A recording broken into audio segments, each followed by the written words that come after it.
Good morning students. मैंने previous lecture में आपको बताया था हेनरी लॉ। आज मैं आपको बताने वाला हूं what is the limitations of Henry law. What is the limitations? Henry law की क्या कमियां हैं? आप जानते हैं हेनरी ने कहा था कि when the temperature is constant, अगर आप टेम्परेचर को कांस्टेंट रखते हैं, then the mass of gas to be dissolved is directly proportional to the pressure. जितना ज्यादा आप प्रेशर अप्लाई करोगे उतना ही डिसॉल्व होने वाली गैस का मास ज्यादा होगा। ये आपको हेनरी लॉ ने बताया था। अब हेनरी लॉ कहां कहां लागू हो सकता है और किन कंडीशन पे लागू हो रहा है, ये मैं आपको आज बताने वाला हूं। सबसे पहले आपने देखा होगा कि पॉइंट नंबर 2 है Henry law only applicable when the pressure is high and temperature is low but when the conditions are reversed. लेकिन जब हम कंडीशन को रिवर्स कर देते हैं, टेम्परेचर क्या कर देंगे high and pressure should be low, then it is not fully applicable. पहला पॉइंट तो ये है, because when the temperature is high and pressure is low, at that condition all the gases behave like ideal gas। और आप जानते हैं कोई भी गैस आइडियल नहीं होती। all the gases are real gases, ये आप अच्छी तरह से जानते हैं। इस हिसाब से क्या हेनरी लॉ इस कंडीशन पे लागू हो पाएगा? नहीं हो पाएगा। ये इसकी पहली लिमिटेशंस है या पहली कमी है। दूसरा, हेनरी ने क्या कहा था कि जब भी आप किसी गैस को किसी सॉल्वेंट में डिसॉल्व करते हैं या जो डिसोल्यूशन प्रोसेस होती है, उस दौरान there is no compound formation is takes place. कोई भी नया कंपाउंड नहीं बनना चाहिए। क्या मतलब हुआ इसका? गैस को सॉल्वेंट के साथ मिक्स तो होना है, लेकिन उसको केमिकली उसके साथ रिएक्ट नहीं करना होगा। ये कंडीशन अगर है तो हेनरी लॉ लागू होगा। लेकिन हेनरी लॉ को वायलेट किया जब हमने क्या किया? Dissolution of ammonia gas in the water not satisfied by the Henry law. This example violated the Henry law. कैसे वायलेट किया वो मैं आपको बताता हूं। जब भी हमने अमोनिया गैस को वाटर के साथ मिक्स किया तो हेनरी ने कहा था कि कोई भी कंपाउंड की फॉर्मेशन नहीं होनी चाहिए, लेकिन NH3 को जब भी हम वाटर के साथ रिएक्ट कराया तो हमें अमोनियम हाइड्रोक्साइड मिल गया, यानी कि रूल वायलेटेड। और जब ये अमोनियम हाइड्रोक्साइड एक्वस बन जाता है, that is further undergo dissociation process. इससे क्या बनाया?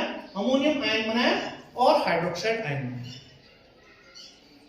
तो यहां पे कंपाउंड की फॉर्मेशन भी हुई और डिसोसिएशन भी हुआ। जबकि हेनरी ने कहा था during the dissolution process of a gas in the solvent, then there is no compound formation as well as there is no dissociation takes place.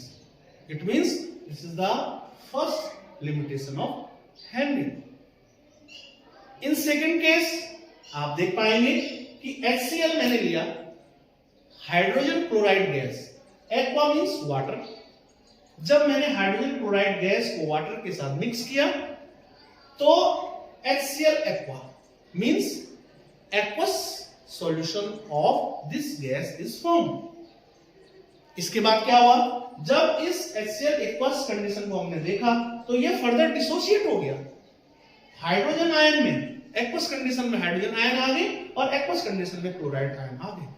तो इसका मतलब क्या हुआ कि these gases forms compounds as well as they undergo dissociation process, but in Henry's statement there is no such process that takes place. That's why these are the limitations of Henry law. अब आपने पढ़ा कि Henry law में high pressure is applied, लेकिन एक particular temperature पे ही Henry law आपका बहुत ज्यादा एप्लीकेबल होगा। तो ये तो थी लिमिटेशन हेनरी लॉ की। आपको हेनरी लॉ पे एक क्वेश्चन आपको बताने वाला हूं जो कि आपका नीट में आया हुआ है। क्या क्वेश्चन है आपका? Why aquatic species are more comfortable in cold water as compare to hot water. जो भी एक्वेटिक स्पीसीज होती हैं, जैसे फिशेस हो गए और भी बहुत सारी एक्वेटिक स्पीसीज हैं, they are comfortable in cold water. In cold water they get or absorb more and more oxygen as compared to hot water. क्या रीजन है इसके पीछे? मैं आपको बताता हूं। एक पार्टिकुलर प्रेशर पे जो ऑक्सीजन की जो सॉल्युबिलिटी है इन the water that is increases with decrease in temperature. क्या कहा मैंने? पार्टिकुलर प्रेशर पे अगर आप ऑक्सीजन की सॉल्युबिलिटी वाटर में देखना चाहते हैं या बढ़ाना चाहते हैं तो उस समय आपको टेम्परेचर क्या रखना पड़ेगा? कम। Lower the temperature at particular pressure, lower the temperature at particular pressure the solubility of oxygen in the water is increases. It means in cold water aquatic species get more and more oxygen as compared to hot water. Whenever temperature rises, जब temperature rise करेगा तो तो उस समय solubility क्या होगी? Decrease होगी। किसकी सॉल्युबिलिटी डिक्रीज होगी? ऑक्सीजन की सॉल्युबिलिटी वाटर के अंदर डिक्रीज होगी। इसीलिए जो एक्वेटिक स्पीसीज होती हैं वे हॉट वाटर में ज्यादा कंफर्टेबल फील नहीं करती हैं, because they get less amount of oxygen as compare to cold water. मैं रिपीट करता हूं फिर एक बार कि एट पार्टिकुलर प्रेशर, एक फिक्स प्रेशर पे अगर आप चाहते हैं ऑक्सीजन ज्यादा डिसॉल्व हो वाटर के अंदर तो टेम्परेचर शुड बी लो। जितना आप टेम्परेचर को लो करोगे उतनी सॉल्युबिलिटी ऑक्सीजन की वाटर के अंदर बढ़ती जाएगी, यानी कि ठंडे पानी में सॉल्युबिलिटी क्या होगी? ऑक्सीजन की ज्यादा होगी। और अगर आप टेम्परेचर बढ़ाते हो यानी पानी को गर्म करते हो तो सॉल्युबिलिटी बढ़ने की बजाय क्या होगी? डिक्रीज होगी। That's why aquatic animals are more comfortable in cold water as compare to hot water. Thank you, have a nice day.